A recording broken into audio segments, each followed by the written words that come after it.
আসসালামু আলাইকুম। বাংলাদেশ বেতার গোপালগঞ্জ খবর পড়ছি ইন্তেজার আলম শুভ।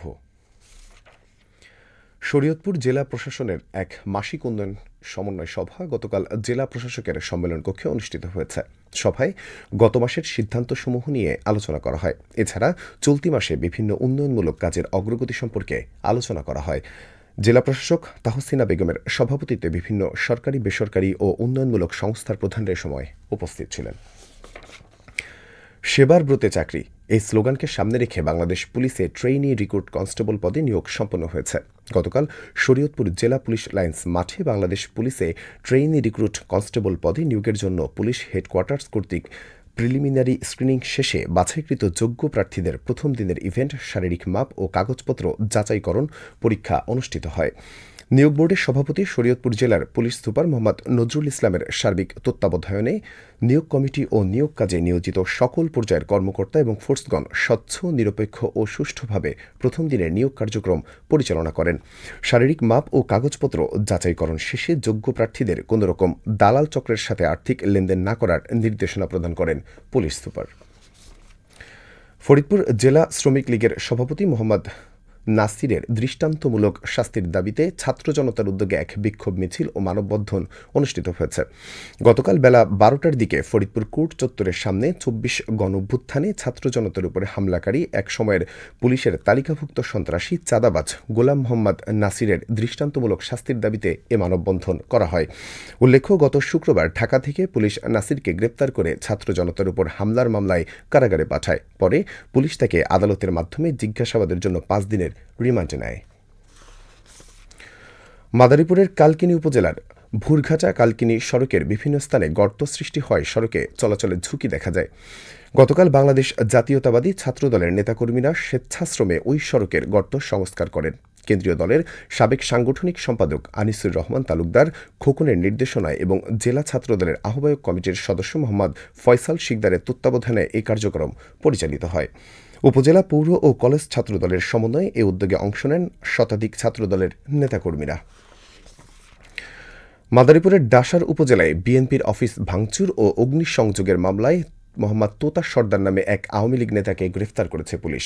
পুলিশ জানায়, মামলা অনুযায়ী গতকাল উপজেলার কাজীবাকাই ইউনিয়নের খান্দুলি গ্রাম থেকে গ্রেফতার করা হয়। গ্রেফতারকৃতকে আদালতে পাঠানো হয় এবং আদালত তাকে জেল হাজতে পাঠানোর নির্দেশ দেন। অপরদিকে কালকিনি উপজেলার রায়পুর ভাটাবালি গ্রামের জেলা ছাত্রলীগের সহসভাপতি মোহাম্মদ ইকবাল হোসেনকে গ্রেফতার করেছে পুলিশ। পুলিশ জানায়, ইকবাল হোসেনকে চাঁদাবাজি ও বিস্ফোরক আইনের মামলা গতকাল গ্রেফতার করা হয়েছে। আইনি প্রক্রিয়া শেষে তাকে আদালতে পাঠানো হবে।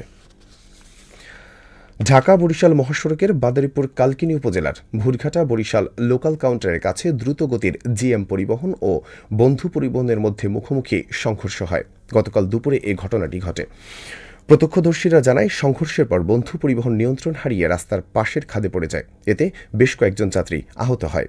আহতদেরকে উদ্ধার করে স্থানীয় হাসপাতালে ভর্তি করা হয়। ফরিদপুরের ভাঙ্গা উপজেলার হাসামদিয়া বিল থেকে মাটির বস্তায় বাঁধা এক যুবকের অর্ধগলিত মরদেহ উদ্ধার করেছে পুলিশ।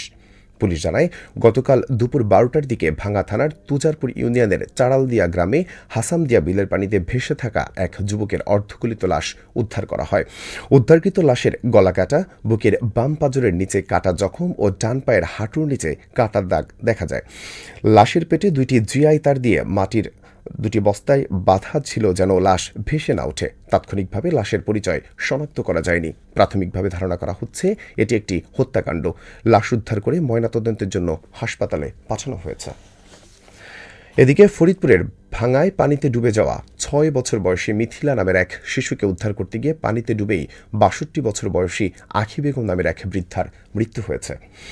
তুজারপুর ইউনিয়নের পরিষদের ইউপি সদস্য তানভীর মাতুব্বর জানান, গতকাল দুপুর 1টার দিকে আখি বেগম তার নাতনি মিথিলাকে নিয়ে বাড়ির অদূরে পুকুরে গোসল করতে যায়। বর্ষা মৌসুম হওয়ায় ওই পুকুরের পানি মাছের পানির সাথে এক হয়ে গিয়েছে। এজন্য পানিতে সামান্য স্রোত ছিল। স্রোতে মিথিলা তলিয়ে গেলে আখি বেগম তাকে উদ্ধার করতে গিয়ে পানিতে তলিয়ে যান। এ সময় এলাকাবাসী কয়েকজন উদ্ধার কাজে অংশগ্রহণ করেন। মিথিলাকে জীবিত অবস্থায় উদ্ধার করা হয় এ সময়, কিন্তু আখি বেগমকে প্রায় আধা ঘন্টা খোঁজাখুঁজির পর উদ্ধার করা হয়। উদ্ধার পর তাকে মৃত অবস্থায় পাওয়া যায়। সবশেষে আবহাওয়া।